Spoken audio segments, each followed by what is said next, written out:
Bienvenidos, bienvenidas a la quinta edición de Siberiana al Agua, este festival de literatura y naturaleza desde Tamurejo, en la Reserva de la Biosfera de la Siberia. Continuamos en esta sesión de sábado por la mañana y en este momento vamos a hablar de literatura, Festival de Literatura, y para ello nos acompaña Antonio Sáez. Antonio es catedrático de literatura y especialista en las relaciones literarias entre Portugal y España. Ha traducido obras de Fernando Pessoa y José Saramago y es director de la revista Suroeste, revista de literaturas ibéricas. Esta sesión la teníamos previsto con Raquel Gaspar Silva, que ella es una escritora portuguesa, autora de Fábrica de Melancolías, Su Portabéis y el libro de relatos La piedra es más bella que el pájaro. Raquel en el último minuto ha cogido COVID y no ha podido venir. Así que Antonio ha modificado un poquito su presentación para compartir su perspectiva literaria, explorando temas de identidad y el cruce cultural entre España y Portugal. Os dejo con Antonio. Gracias. Muchas gracias. Bueno, pues muy buenos días a todos, a todas. Básicamente mi función aquí es entreteneros hasta la hora de comer. Esto iba a ser un diálogo, ahora va a ser un monólogo. Espero que en cualquier momento pues, podáis también intervenir. Hay una frase de una película de Cantinflas, del cómico mexicano, que los más jóvenes a lo mejor no conocen, pero los que ya tenemos cierta edad sí, que me recuerda mucho el momento en el que me comunicaron hace 2 o 3 días que Raquel no podía venir a este diálogo. Y es una película en la que Cantinflas tiene que simular que él es un político cuando no lo es, y lo empujan prácticamente frente a un auditorio con un micrófono delante y le dicen: tienes que dirigirte a la población. Y entonces él empieza con una frase que me parece que merecería formar parte de cualquier antología de aforismos, que dice así: antes de empezar a hablar me gustaría decir unas palabras. Pues yo también, antes de empezar a hablar, me gustaría decir unas palabras que son de agradecimiento a Gaby, a la alcaldesa siberiana, a todos vosotros, por haber tenido la simpatía de estar aquí. Y una vez dicho esto, ya puedo empezar a hablar. Voy a dividir un poco el tiempo que me han adjudicado, el mío y el de Raquel. Lo voy a dividir en 2 partes. Primero os voy a hablar un poco del proyecto de esta revista, de la revista Suroeste, y después os voy a hablar un poco de esta cuestión de la identidad en la literatura portuguesa y digamos, como de la presencia de la cuestión que tiene que ver con la naturaleza y el clima en las últimas generaciones de escritores portugueses. Empezamos entonces por la revista. Suroeste, muy rápidamente, es una revista que publica o que edita mejor la Editora Regional de Extremadura y la Fundación Ortega Muñoz.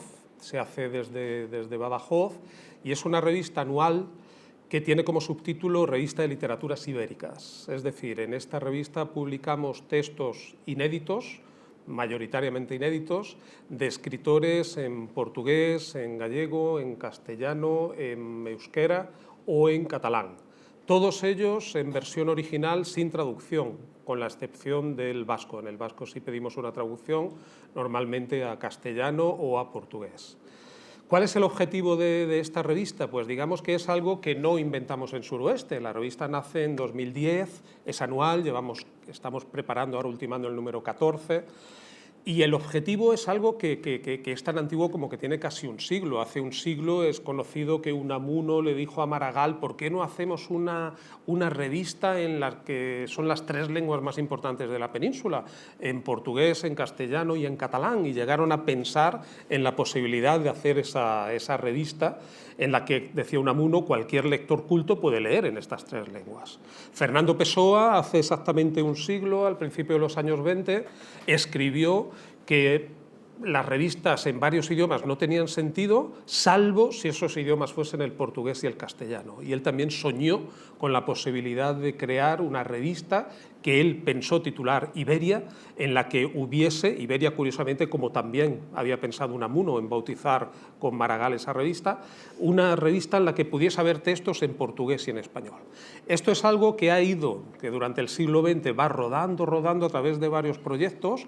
En los años 20 se hace también en Portugal, en Lisboa, una revista maravillosa que está editada en facsímil, que se llama Contemporánea, una revista que estaba diseñada en la sombra por Almada Negreiros, por el gran pintor y dibujante portugués, una revista gráficamente maravillosa, probablemente la más bonita, en mi opinión, de la vanguardia europea.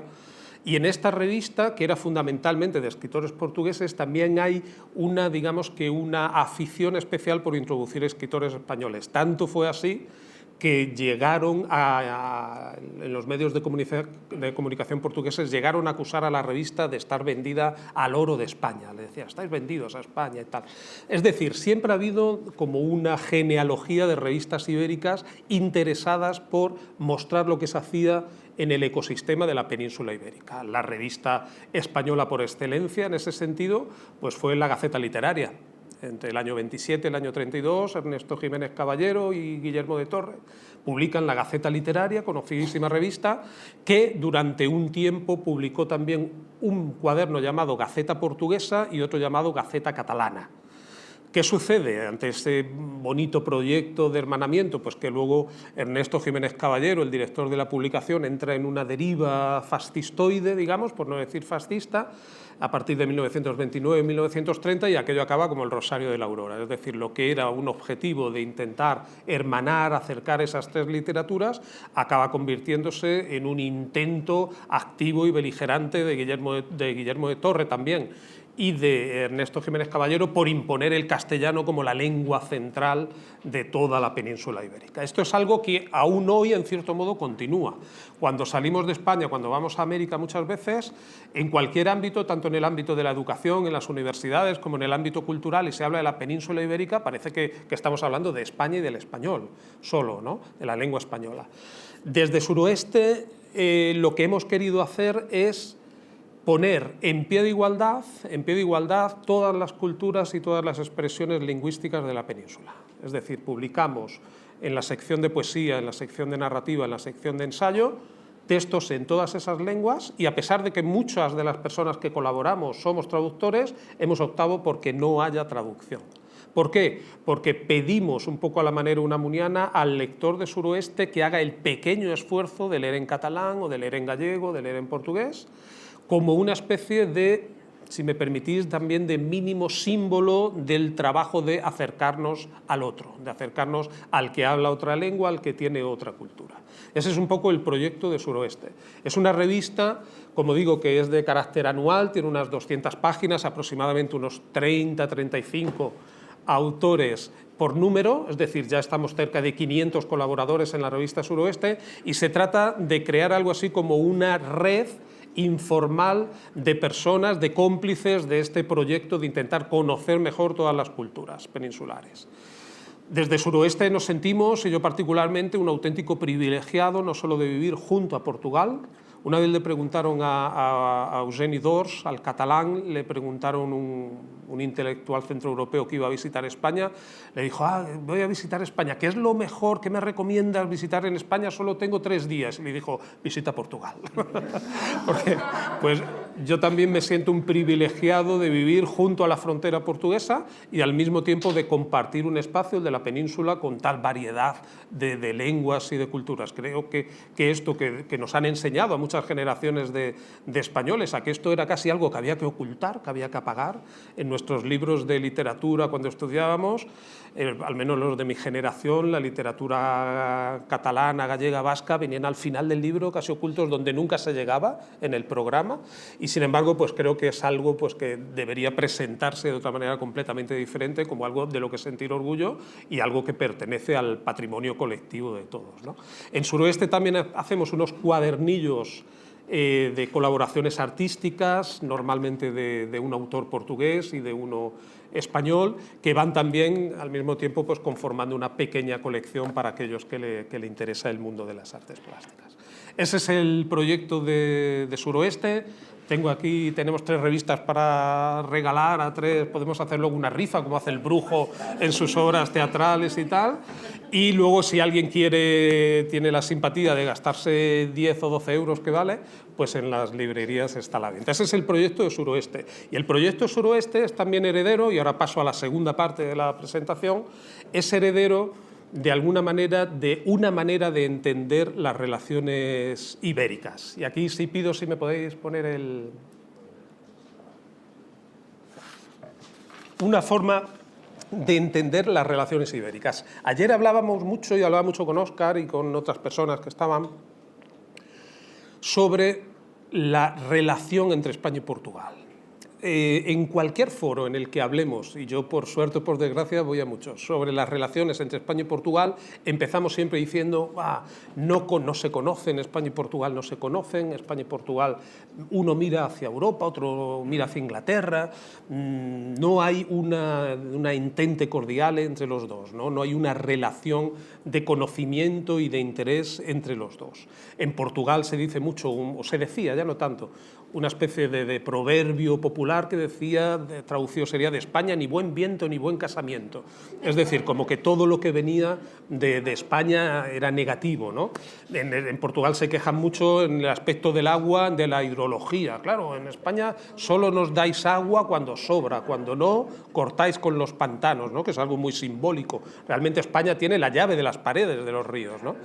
Bueno, pues de este asunto del que hablábamos, yo voy a intentar de alguna manera matizarlo o desmentirlo. Es decir, yo creo que entre España y Portugal siempre han existido relaciones, y relaciones profundas, solo que no se han divulgado, porque no resulta tan atractivo decir España y Portugal han sido 2 vecinos que, a pesar de la historia y a pesar de los innumerables conflictos que ha habido a lo largo de la historia, en materia cultural sí se han interesado el uno por el otro. Resulta mucho más sexy la idea de decir siempre no nos hemos interesado, no nos han preocupado lo que sucedía.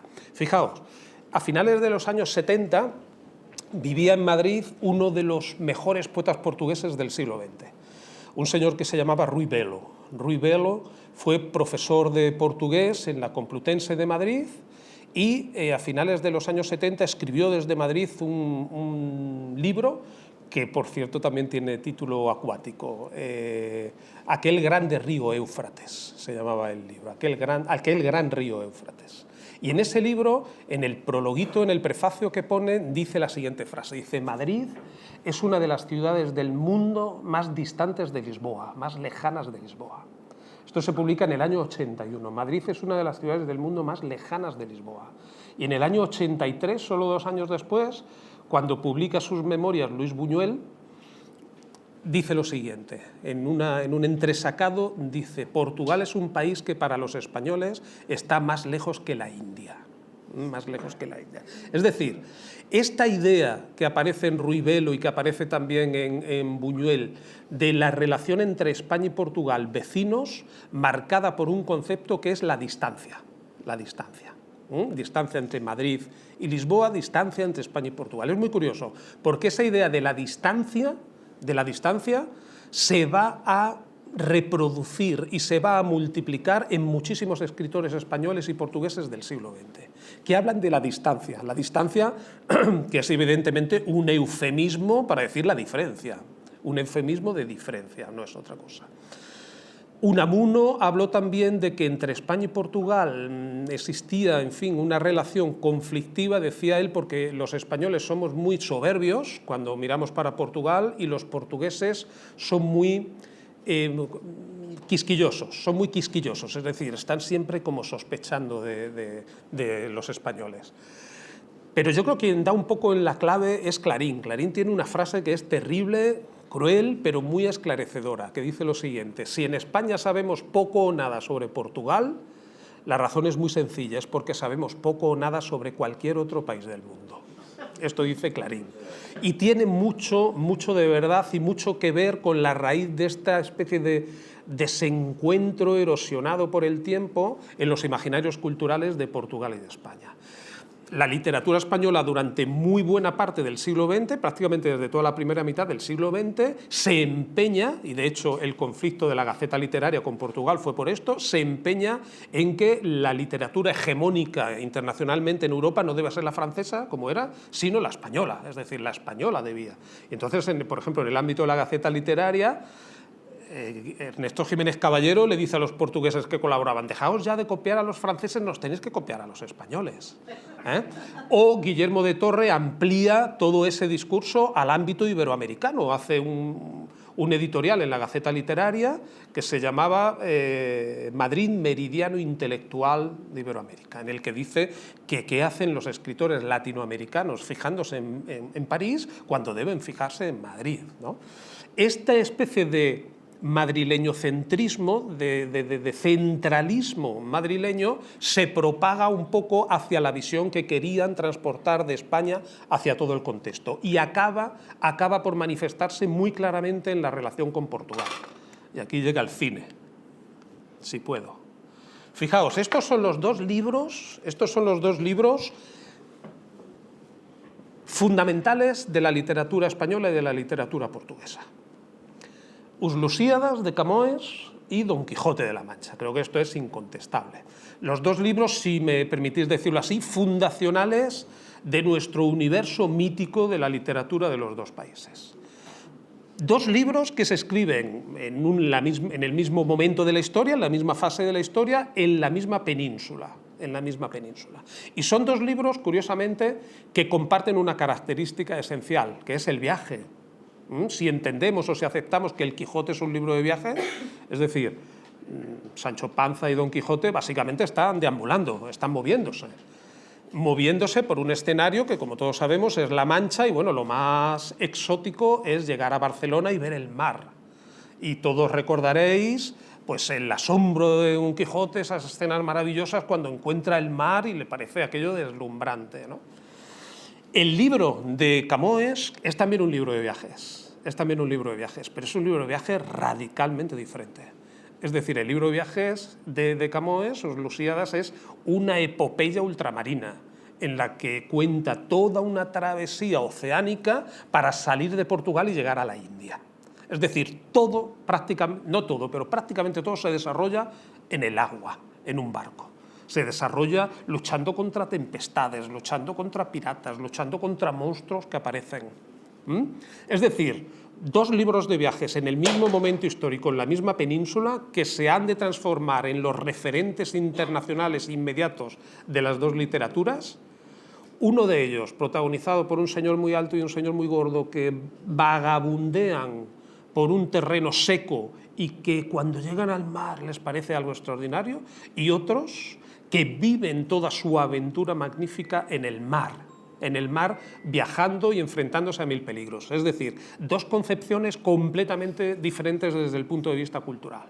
Una centralista, hasta cierto punto encerrada en sí mismo, o más encerrada en sí mismo, como la castellana, y una completamente abierta al mundo, más cosmopolita, más preocupada por salir de sí mismo, propia de un país pequeño, por otro lado. No estoy haciendo juicios de valor de ningún tipo, simplemente estoy intentando poner de manifiesto la riqueza extraordinaria de estas dos visiones en el mismo contexto geocultural.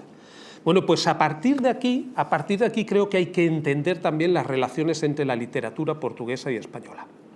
Lo que voy a hacer a continuación es intentar, de alguna manera, mostraros cómo toda la cuestión que tiene que ver con el medio ambiente, que tiene que ver con la percepción de la naturaleza, con la reflexión sobre el paisaje, con la preocupación medioambiental, sobre todo, en las últimas generaciones de escritores portugueses ha ido creciendo desde, diría, casi desde la nada, a lo largo del siglo XX y entrando ya en el siglo XXI, hasta sí aparecer en las nuevas generaciones de escritores.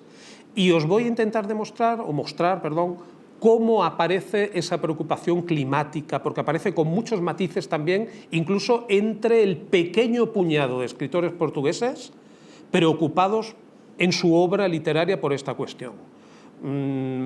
Casi me sobra algún dedo, bueno, no, con las dos me sobran dedos, con una quizá no, quizá me falta algún dedo. Fijaos, más allá de nombres súper conocidos como Saramago, podemos decir, ¿hay preocupación? Sí, claro, es decir, Saramago estaba siempre preocupado por cuestiones que tenían que ver con la ciudadanía, con el compromiso del hombre con el planeta, ¿de acuerdo? Se manifiesta directamente en su obra, esto es más discutible, ahí podríamos entrar a discutir. Pero Saramago, como tenía una presencia pública tan enorme y tan arrolladora, es decir, resulta difícil separar el Saramago de los libros del Saramago pues, que llenaba anfiteatros de 10.000 personas, como hacía muchas veces en Latinoamérica, con otras 10.000 en la puerta que no habían podido entrar, ¿no? Y Saramago hablaba, es decir, Saramago es un fenómeno realmente extraordinario en la literatura occidental contemporánea. No creo, no sé, no me viene a la cabeza otro autor que tenga esa dimensión casi de rockstar, ¿no? de que sus palabras llegaban a un público vastísimo. En paralelo a Saramago hay una escritora, y solo por hablar de dos autores ya que ya no están, que es Agustina Bessa Luis, muchísimo menos conocida que Saramago, una escritora deslumbrante y que recomiendo muchísimo, Agustina Bessa Luis, que tiene un libro que se titula La Sibila, un libro maravilloso, muy difícil, pero que sí hace una reflexión muy interesante sobre el paisaje del norte de Portugal. Pero entrando en lo que me interesa, que son los autores vivos. Vamos a hacer como un pequeño viaje de 15 minutos o por ahí, por autores portugueses vivos para ver cómo va cambiando este tema. Este es António Lobo Antunes, probablemente pues, el escritor portugués vivo más, no sé, más alabado, más conocido internacionalmente, más celebrado, a pesar de que sus opiniones públicas muchas veces pues, han hecho que en su país, en Portugal, pues, no tenga el aprecio o la dimensión que merece. António Lobo Antunes es un grandísimo escritor que en la época en que Saramago recibió el Nobel, pues competía, estuvieron los dos, digamos, que en ese parangón sobre cuál de los dos iba a recibir el Nobel. Cuando recibe el Nobel Saramago y le preguntan a Lobo Antunes ¿qué le parece el Nobel de Saramago? Lobo Antunes responde que se han equivocado de portugués. Lo que responde Lobo Antunes, un hombre al que siempre le gustó la polémica, aunque luego en su trato personal es muy diferente, pero le gustaba mucho la polémica pública. Le ha dicho, por ejemplo, ha hecho titulares como entre Camões y yo no hay nadie interesante en la literatura portuguesa. Ha dicho Fernando Pessoa cómo puede ser un gran poeta un hombre que nunca ha follado, literalmente, es decir, opiniones controvertidas que no le han ayudado a tener un establishment en la literatura portuguesa que le ayudara a tener la dimensión que realmente yo creo que tiene, que es un monstruo de la literatura. O sea, nadie escribe como António Lobo Antunes. Nadie tiene ese estilo, António Lobo Antunes. En una entrevista Lobo Antunes dice, nadie escribe como yo, ni siquiera yo. Ni siquiera yo.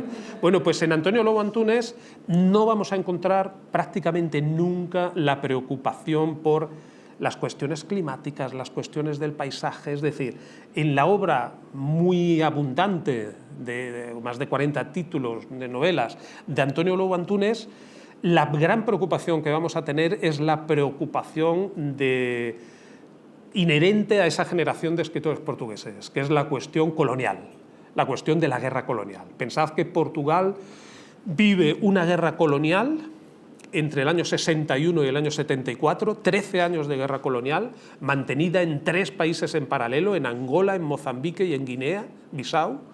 La de Angola y Mozambique se conoce muy bien, la de Guinea se conoce menos, a pesar de que fue la más dura, la más cruenta de todas. Imaginad que cuando se produce la Revolución de los Claveles en el año 74, que se produce fundamentalmente por cuestiones derivadas de las guerras coloniales, fijaos que en el año 74 el 48% del presupuesto general del Estado en Portugal, 48% iba dirigido a las guerras coloniales. Es decir, la mitad del presupuesto del Estado estaba destinado a las guerras coloniales. Bueno, pues esto origina, entre otros factores, la cuestión de la revolución. Y esto se convierte en el gran tema de esta generación de escritores. Estamos hablando de escritores que tienen ahora mismo entre 70 y 80 años, ¿vale? Entre 70 y 80 años. Esto se plasma en libros como Esplendor de Portugal o como Fado Alejandrino, en los que Lobo Antunes cuenta y habla, y luego no ha dejado de hablar, de su experiencia en la guerra. Lobo Antunes es médico psiquiatra, vive la guerra como médico y digamos que ahí su cabeza pues sufre, no sé, una revolución también interior. Y a partir de ahí, en todos sus libros va a hacer prácticamente el mismo libro, hablando de sus torturas internas, de las voces que aparecen en su cabeza, mezclando su mundo familiar con el mundo de la guerra. Es decir, su gran preocupación va a ser la guerra. Algo parecido va a suceder con Lydia George, la segunda gran autora aún viva de esta generación. Lydia George, hoy también, como Lobo Antunes, candidata al premio Nobel. Lobo Antunes, sin duda alguna, yo creo que nunca va a conseguir, además ya está muy enfermo, no escribe más. No. Lydia George es un nombre que cada vez suena más como un posible Nobel de la lengua portuguesa. Desgraciadamente dudo que le toque porque Brasil nunca ha tenido un Nobel y me parece importante, aunque es más difícil encontrar un autor en Brasil con esa dimensión. Decía Lydia George también, su gran preocupación o una de sus grandes preocupaciones es la guerra colonial. La gran novela de Lydia es esta, La costa de los murmullos, una novela que también habla de la revolución, en este caso de Mozambique. Lobo Antunes era de la guerra de Angola, ella habla de la guerra de Mozambique y también vivida desde dentro porque Lydia también vivió la guerra desde dentro. Ella era maestra, era profesora en aquellos años en Angola. Fijaos, si seguimos avanzando un poco, nos vamos a encontrar un poco entre generaciones con esta maravillosa autora, Dulce María Cardoso. Una autora que está por edad, no es tan mayor, tiene 60 y bastante, no sé decir, pero está en la década de los 60, y una autora que empieza a publicar más tarde y que tiene este éxito, una novela que se llama El Retorno, que aquí en España publicó La Umbría y la Solana. Es una autora que después ha pasado a Seix Barral, al grupo Seix Barral. Dulce María Cardoso, en esta novela, muy curiosamente, y para que veamos cómo va evolucionando, ya no va a hablar de la guerra, sino que va a hablar de las consecuencias de la guerra. ¿Cuál es la consecuencia inmediata del fin de la guerra en Portugal? Es decir, año 74, revolución de los claveles, comienza la democracia, se acaba la guerra. La primera acción del gobierno que se instaura entonces provisional, se acaba la guerra. ¿Qué sucede? Sucede que, mucho menos en Guinea, pero sobre todo en Angola y Mozambique, hay un montón de portugueses que vivían allí, que vivían en la colonia, con la experiencia de la colonia, muchas veces en posiciones sociales y económicas muy favorables, es decir, eran los colonos. Estamos hablando de más de 500.000 en un país que entonces llegaba a los 9 millones raspando.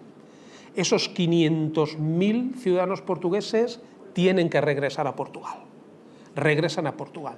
Y de ser ciudadanos con unas condiciones socioeconómicas absolutamente privilegiadas y de vivir, esto lo cuenta muy bien Lydia también en su libro, una especie de guetos de blancos en tierras de gente de negros, ¿no?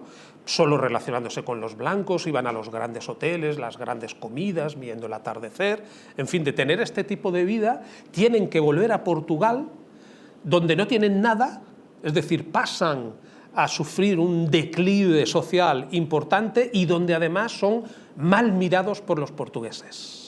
Es decir, no solo sufren el declive económico, sino también el declive social de que los portugueses comienzan a tratarlos a ellos como si los portugueses fuesen los colonos de estos señores y señoras llamadas retornados.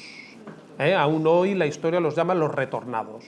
Pues Dulce María Cardoso va a contar maravillosamente, esta es una novela increíble, va a contar maravillosamente esta historia de los retornados, poniéndolo en la mirada de una niña, ella que vive esa experiencia con su familia.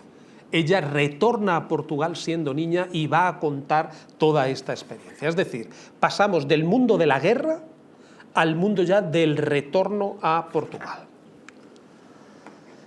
La generación de los autores que tienen ahora 50 años. Gonzalo Tavares, el más visible, el autor más traducido ahora mismo a otras lenguas. Está traducido ya en 40 idiomas, Gonzalo Tavares, que son muchos. Bueno, pues en Gonzalo Tavares no encontramos absolutamente esta preocupación, no encontramos reflexiones que tengan que ver con el paisaje, en fin, con todas cuestiones climáticas, no hay literalmente esa preocupación. Gonzalo Tavares es un tipo con una literatura muy filosófica, se le dice muchas veces que parece un autor centroeuropeo a pesar de ser portugués, en fin, ese mundo está muy distante, muy lejano de él. Afonso Cruz, un hombre también de su generación, que que vivía en Lisboa y ahora vive en una pequeña aldea del Alentejo, se ha cambiado. Sí tenemos en él algunas reflexiones bastante sobre el mundo rural y del paisaje. Un paisaje del Alentejo que es como la Extremadura portuguesa. Sí lo encontramos. En esta novela, Jesucristo bebía cerveza, es una novela muy divertida, que también si queréis pasar un buen rato se pasa, ambientada en un pequeñísimo pueblo del Alentejo, una cosa parecida a esta, parecida a Tamurejo, donde hay una señora a la que todo el pueblo quiere mucho, cuyo único fin en la vida es poder alguna vez visitar Jerusalén, porque es muy religiosa y quiere ir a Jerusalén. De repente esta señora coge un cáncer terminal, pierde un poco la cabeza, y entonces, como va a morir de forma inmediata, todo el pueblo se pone de acuerdo para disfrazar la aldea de Jerusalén y hacerle pensar que está en Jerusalén y que va a morir en Jerusalén. Una historia maravillosa, muy divertida y que también os recomiendo en un autor que sí comienza a tener preocupación, digo, por el paisaje, no por cuestiones climáticas de naturaleza, pero el paisaje y lo rural sí empieza a estar presente. Walter Hugo May, otro de los grandes autores de la generación, que tiene este libro maravilloso que se titula La máquina de hacer españoles, cuya trama no tiene nada que ver con el título, absolutamente nada. Es la historia de unos ancianos que viven en una residencia de ancianos y las tramas que existen entre ese grupo de ancianos. En Walter también vamos a encontrar un pequeño paso más, que es la preocupación por el paisaje. Perdonadme que siempre con el aire acondicionado. Si encontramos preocupación por el paisaje y también preocupación por la desforestación en Brasil. Él tiene una novela dedicada al Brasil, donde habla mucho de la cuestión de la desforestación, de la Amazonia, de toda esta cuestión. En él sí lo vamos a encontrar, aunque es solo una novela de su producción. José Luis Peixoto, un autor también alentejano, nacido en una pequeña aldea que tiene 1000 y pico de habitantes, llamada Galvellas, un poquito al norte del Alentejo. En Peixoto sí vamos a encontrar mucho la presencia de este mundo rural y del mundo, no bien del paisaje, pero sí de la ruralidad. Es decir, una defensa importante de la vida rural en detrimento de la vida de la ciudad. Sí vamos a encontrarlo. Es decir, poquito a poco vamos cambiando. Peixoto tiene esta novela que se titula Galvellas. Galvellas es el nombre de su aldea. Su aldea se llama así, su pueblo, en el que él cuenta toda la historia de su aldea, pero a partir de una escena que él imagina, que es que cae de repente un meteorito al lado de Galvellas, se expande un olor a azufre extraordinario y los habitantes tienen que empezar a convivir con esa nueva realidad. Bueno, y a partir de ahí nos va a contar toda su experiencia. Fijaos cómo es la obsesión de Peixoto por transformar lo rural en cosmopolita, digamos, que se ha hecho su propio... ¿Cómo se llama esto? Cuando te haces tu propio, en el email, tu propia... Dominio, exacto, no me venía la palabra. Su dominio es peixoto@galvellas.net.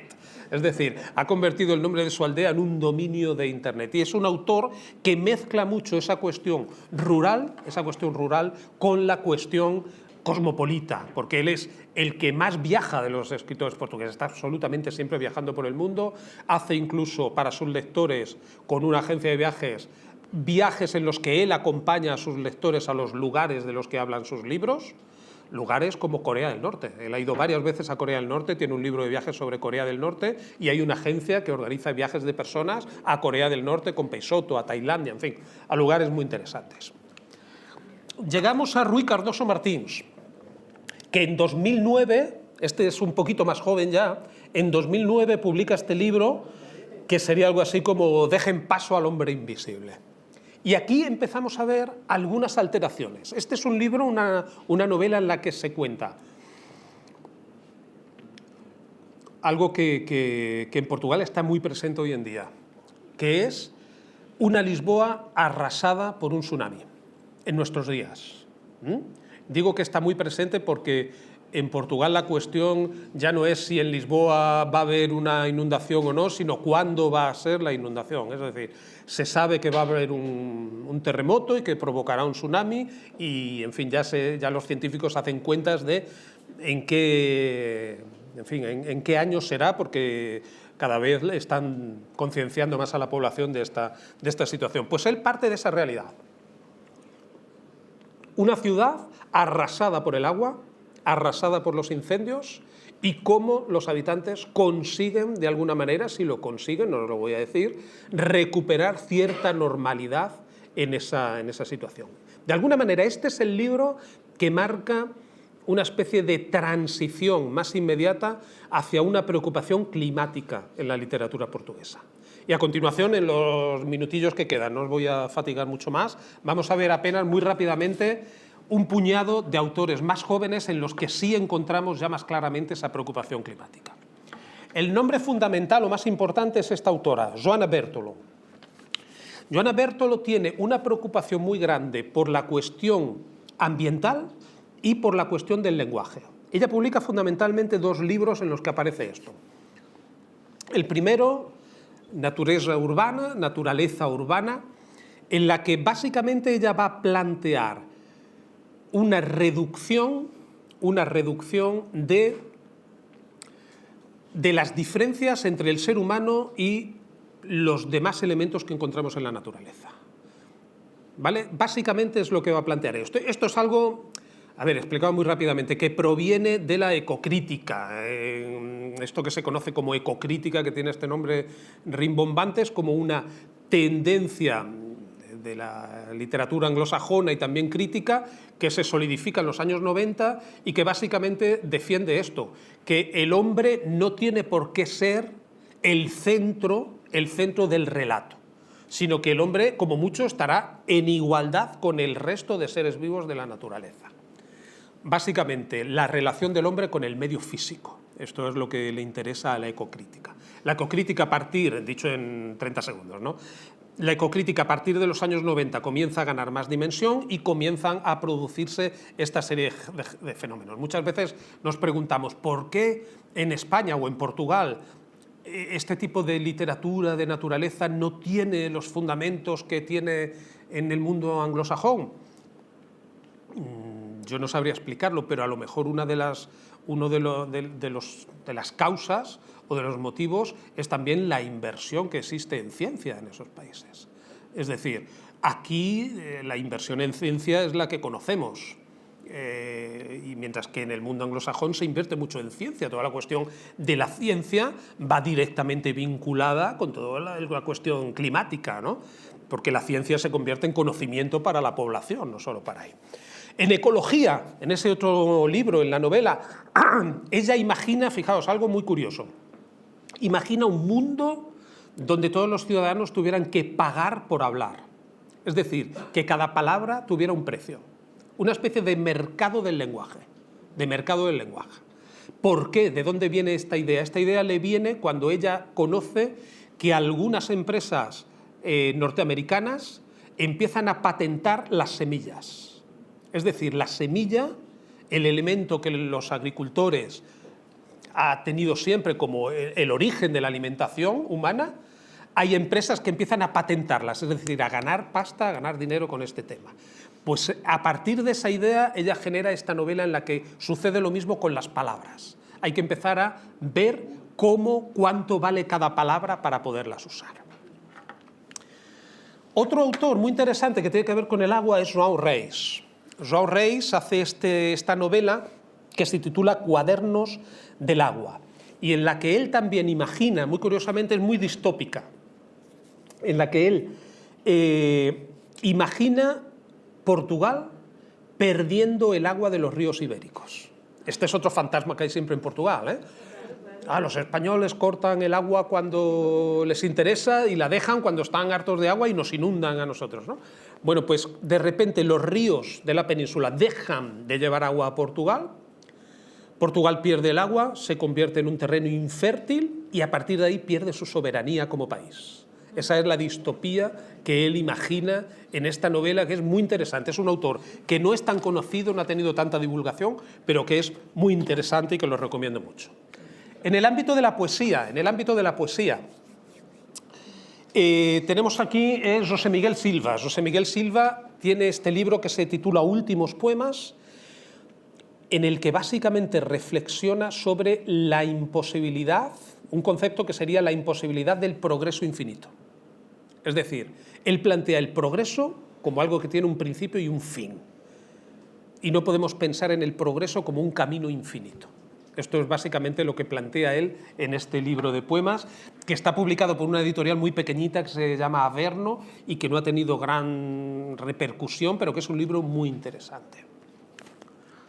Más recorrido, porque publica en un gran grupo editorial, en Porto Editora, tiene Andreia Faria con este libro Alegría para el fin del mundo.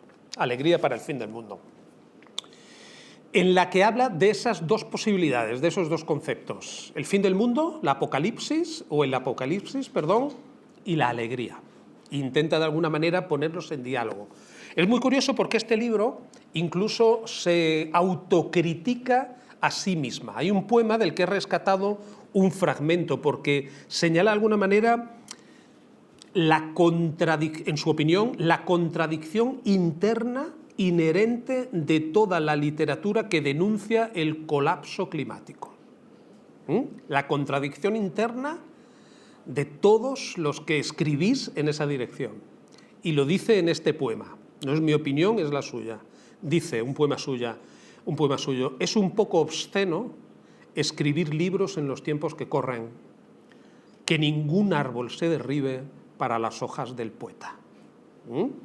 Algo interesante, lanza aquí una especie de dardo boomerang hacia sí mismo. Seguimos avanzando y llegamos a Margarida Vale do Gato, un nombre también conocido en el contexto literario portugués,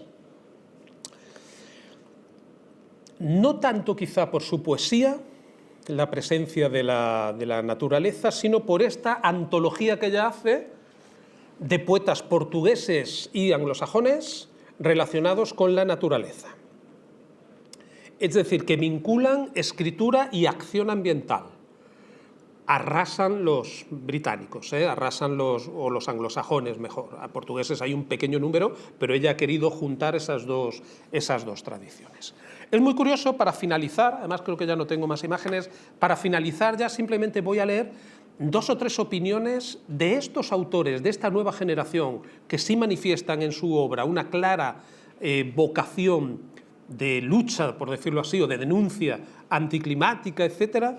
Voy a leer algunas opiniones que ellos escriben cuestionando también su propio trabajo, es decir, haciendo también como hacía el verso que he leído antes, como una especie de posicionamiento, o sea, como de desde dónde escribo yo cuando escribo esto. Fijaos, voy a leer apenas 2 o 3. João Reis, el autor de esa novela, se titulaba Cuadernos del agua, dice: en mi obra intento ser crítico con los problemas de la humanidad. Sé que hay lectores que se han sentido agobiados o angustiados al leer mi novela, pero sinceramente no creo que un libro pueda cambiar absolutamente ningún hábito o comportamiento en este contexto. Es decir, descreencia absoluta del poder, si podemos decirlo así, de la literatura en este contexto. Dice así Margarida Vale do Gato: la poesía hace preguntas. La idea de la poesía como servicio es utilitarista y por eso exige mucha precaución. Ahora bien, la crisis climática es un tema de nuestros días, es una de las cuestiones que más intervienen en el miedo actual para los jóvenes y los adultos conscientes.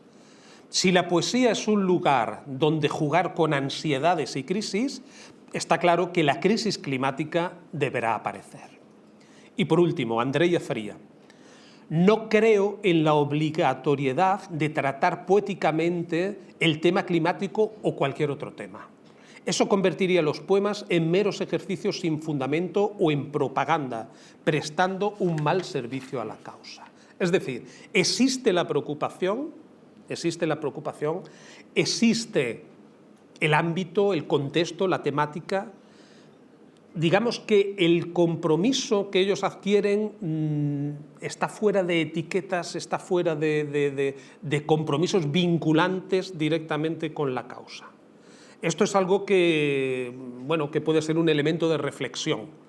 Si alguien me preguntara, ¿existe literatura en Portugal? o algo parecido. Bueno, yo creo que las cosas también empiezan a existir cuando son bautizadas y cuando tienen un grupo de personas que se comprometen. En Portugal no existe, ese es un camino que habrá que andar de alguna manera. Existen brotes que de alguna manera también están presentes pues, desde el libro de Camões, con el que nos hablábamos, esa lucha contra el agua y a favor del agua y de los vientos y de todos los elementos naturales. Pero es un elemento que dejo aquí también flotando un poco en el aire como reflexión. Espero que Siberiana pueda seguir trayendo en el futuro escritores portugueses, que no se cojan el COVID a última hora y que podamos establecer diálogos con ellos sobre este tema. Yo os agradezco vuestra presencia, espero no haberos aburrido mucho. Muchas gracias.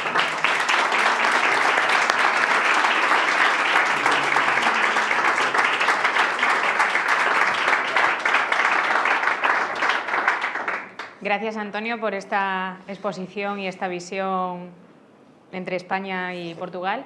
Y hemos llegado al final de la mañana y de literatura. Ahora os recuerdo que tenemos el mercado de libros, el mercado de productores, que podéis dar un paseíto por aquí. Y esta tarde, a las 20:30, en la placita tan bonita de la iglesia, en Tamurejo, continuamos hablando de literatura y naturaleza. Muchas gracias y hasta esta tarde.